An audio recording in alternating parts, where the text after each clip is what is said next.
This is డిఎల్ఎన్ Sastry. ప్రస్తుతం Andhra Pradesh elections జరుగుతూ ఉన్నాయి, బార్ కౌన్సిల్ ఎలక్షన్స్ జరుగుతూ ఉన్నాయి. నంద్యాల జిల్లా డోన్ బార్ అసోసియేషన్ నుంచి లక్ష్మీశెట్టి కృష్ణప్రసాద్ అని చెప్పి ఒక సీనియర్ అడ్వకేట్ పోటీ చేస్తూ ఉన్నాడు. సో ఆయన గురించి మీ అందరికీ తెలుసు. ఏ విధంగా తెలుసు అంటే 450 కిలోమీటర్ల పాదయాత్ర చేసి ప్రభుత్వాన్ని కలిసి మా న్యాయవాదుల సమస్యకి ఈ విధంగా ఉంది, మారుతున్న సామాజికమైనటువంటి పరిణామాల మూలంగా ఏ విధమైన సమస్యలు కానీ మారుతున్నందువల్ల మాకంటూ ఒక రక్షణ అవసరము. మేము ఎన్నో కేసులలో పాల్గొని ఒకల్తా తీసుకొని కోర్టులో వాదిస్తూ ఉంటాము. బయట కేసు పరంగా సమాచారం కోసం కొన్ని సేకరించడం ప్రాథమిక మా బాధ్యత కాబట్టి, ఆ న్యాయవాదుల బాధ్యత. తిరుగుతున్నప్పుడు సమస్యలు వస్తాయి కాబట్టి మాకంటూ ఒక రక్షణ చట్టం కావాలని చెప్పి రిప్రజెంటేషన్ ప్రభుత్వానికి ఇవ్వడం జరిగింది. ముఖ్యంగా ఇవ్వడానికి కారణం ఏమంటే, న్యాయ వ్యవస్థలో ఉన్నటువంటి న్యాయమూర్తులు, జస్టిస్లు, డిస్ట్రిక్ట్ జడ్జీలు, అడిషనల్ జడ్జీలు, సబ్ కోర్ట్ జడ్జీలు, మ్యాజిస్ట్రేట్లు ఒక విశిష్టమైన వ్యక్తులు. వారికంటూ ఒక ఉద్యోగపరంగానే ఒక భద్రత, ఒక గౌరవం ఉంటుంది. వారికే జడ్జెస్ ప్రొటెక్షన్ యాక్ట్ ఉంది. 1985లో జడ్జీలకు ఒక రక్షణ చట్టం తెచ్చుకున్నారు. సో జడ్జీలకే రక్షణ చట్టం ఉన్నప్పుడు జడ్జీల న్యాయ వ్యవస్థకు పునాదులు ఈ అడ్వకేట్లు, లాయర్లు, న్యాయవాదులు. సో మాకు అవసరం అని చెప్పి భావించడంలో తప్పేం లేదు.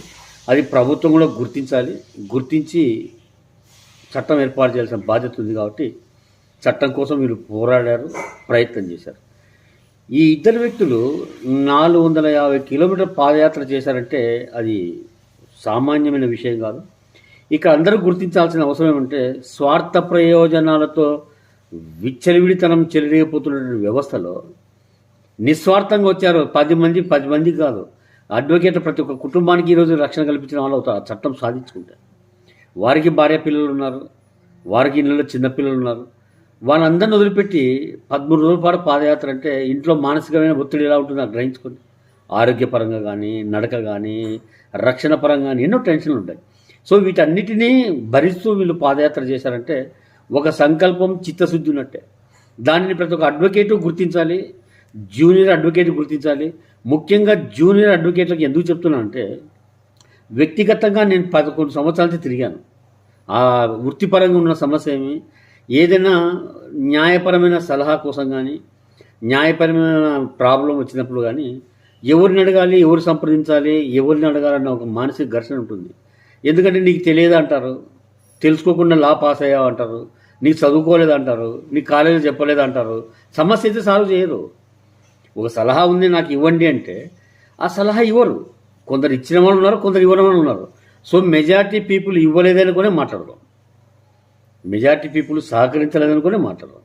సో ఇటువంటి సందర్భంలో ఒక వ్యక్తి నేనున్నాను, నేను మీకోసం వస్తాను, నేను మీకోసం పోరాడతాను, ప్రయత్నం చేయడం కాదు నిలబడుకుంటాను, ఏ సమస్యకు వచ్చినా నేను వస్తానని చెప్పినటువంటి ఒక వ్యక్తి ఉన్నప్పుడు అటువంటి వ్యక్తిని మనం కూడా గౌరవించి అవకాశం ఇచ్చి సహాయ సహకారం అందించాలి. సో బార్ కౌన్సిల్ ఎలక్షన్లో పోటీ చేస్తూ ఉన్నాడు, నేను నిర్భయంగా ఉంటానంటున్నాడు కాబట్టి ఒక అవకాశం ఇవ్వండి. అవకాశం ఇవ్వడం అనేది అది తప్పైన విషయం కాదు, ప్రతి ఒక్కరు అడుగుతున్నారు. నేను ముఖ్యంగా చెప్పేది తాత్కాలిక ప్రయోజనాలు చూసుకోవద్దండి, నేను విమర్శిస్తున్నాను అనుకోవద్దండి. ప్రతి మాట పాజిటివ్ని తీసుకోండి, చెడుగా ఆలోచించండి. ఎందుకంటే ఒక్కొక్క భిన్నమైనటువంటి ఆలోచనలు, భిన్న విధానాలు, భిన్న విత్తత్వం ఉన్న వ్యవస్థలు ఉన్నప్పుడు నచ్చిన వారికి మంచి అనిపిస్తుంది, నచ్చిన వారికి చెడ్డ అనిపిస్తుంది. కాబట్టి ఒక అవకాశం ఇవ్వండి. మీకోసం నిలబడుకుంటాడు, ప్రశ్నిస్తాడు, ఏ సమస్యకైనా వస్తానని చెప్పి బహిరంగంగా చెప్తా ఉన్నారు. చెప్పడమే కాక ఆచరణలో పెట్టారు, నడిచారు, దూరం ప్రయాణించారు, ప్రభుత్వానికి రిప్రజెంటేషన్ ఇచ్చారు. ఈరోజు దేశంలో ఎవరు ఈ పని చేయలేదు, ఒక అద్భుతమైన పని చేశారు, మంచి స్పందన వచ్చింది. సహకరించిన ప్రతి ఒక్క న్యాయవాదులకు హృదయపూర్వకమైనటువంటి అభినందనలు. ముఖ్యంగా బెజవాడ బార్ అసోసియేషన్ వాళ్ళకు మేమున్నాను, ప్రత్యక్షంగా నేను చూశాను. ఎంత బాగా అద్భుతంగా ఒక కుటుంబ సభ్యులు మాత్రం చూసుకున్నారు మమ్మల్ని. నిజంగా వారందరికీ హృదయపూర్వక అభినందనలు.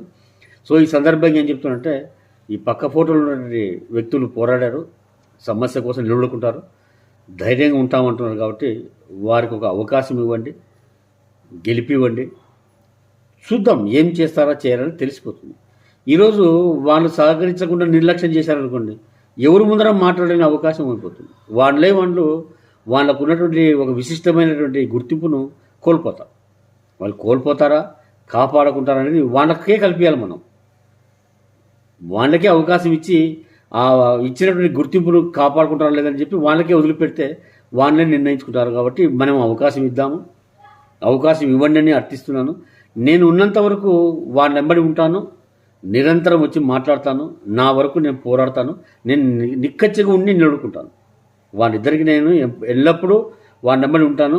ఏ సమస్య కోసం వచ్చినా నేను వస్తాను కూడా.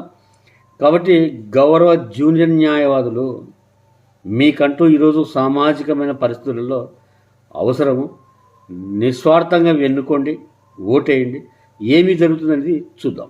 సో అందరూ సహాయ సహకారం అందిస్తారని చెప్పి హృదయపూర్వకంగా ప్రతి ఒక్క న్యాయవాదిని కోరుతా ఉన్నాను. ఎలక్షన్స్లో ఓటేయండి, గెలిపించండి. మన న్యాయవాదులకు ఉన్నటువంటి గౌరవాన్ని కాపాడుకునే ప్రయత్నం ప్రతి ఒక్క న్యాయవాది చేస్తారని చెప్పి హృదయపూర్వకంగా కోరుతా ఉన్నాను. ప్రయత్నం చేయండి. ప్రతి న్యాయవాది తన గౌరవాన్ని కాపాడుకునే అవకాశాన్ని ప్రతి న్యాయవాది కల్పించుకోండి. నమస్తే.